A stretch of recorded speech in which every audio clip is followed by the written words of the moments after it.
Hello friends, आप सभी का स्वागत है नीतू वॉइस पर। मेरा बेटा आएगा। राहुल त्रिवेदी नाम का एक होटल मैनेजर अपनी पत्नी, 2 बच्चों और बूढ़ी माँ के साथ दिल्ली के बिलासपुर में रहा करता था। उसकी माँ का नाम था सावित्री देवी। उन्हें शुगर और बीपी की बीमारी थी। उनकी हाथ व मुंह की झुर्रियाँ साफ नज़र आती थी। सावित्री को अपने बेटे से बहुत स्नेह था।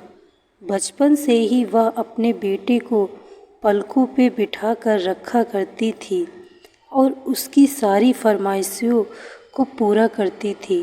वो कहते हैं ना कि बच्चे कब बड़े हो जाते हैं माँ बाप को पता ही नहीं चलता है। राहुल का होटल मैनेजर के तौर पर जॉब हो गया था और उसे अच्छी तनख्वाह भी मिलने लगी थी। एक दिन वह अपनी माँ से कहता है कि जब तक घर का मरम्मत का काम खत्म नहीं हो जाता है, आप वृद्धा आश्रम में रह लो। ममता से भरी माँ बेटे की बातों को सुनकर वृद्धा आश्रम जाने को तैयार हो जाती है। उस बड़े घर में कई बुजुर्ग स्त्री और पुरुष भी थे।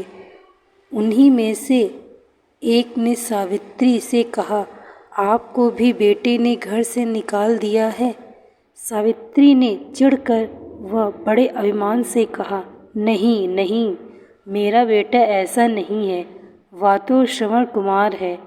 वो तो उसके घर में मरम्मत का काम होने वाला है, इसलिए 1 सप्ताह के लिए मैं यहाँ रहने आई हूँ।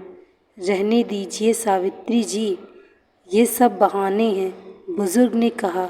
सावित्री का समय उन नए दोस्तों के साथ कटने लगा, पर उसका ध्यान घर पर ही लगा रहता। 7 दिन बीत चुके थे, पर सावित्री का बेटा नहीं आया और ना ही उसका कोई फ़ोन आया।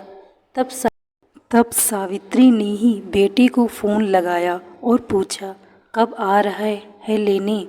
बेटे ने काम का बहाना करके फ़ोन काट दिया। कुछ और दिन बीत गए, पर वह नहीं आया। अब तो वह फ़ोन भी नहीं उठाता था।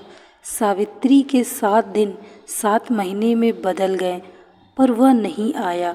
आखिरी सांस तक यह इंतज़ार ही रह गया। दोस्तों, मैं आशा करती हूँ आपको यह कहानी अच्छी लगी होगी। यदि कहानी अच्छी लगी हो तो वीडियो को लाइक तथा चैनल को सब्सक्राइब अवश्य करें। Thank you so much watching this video. Like, share and subscribe.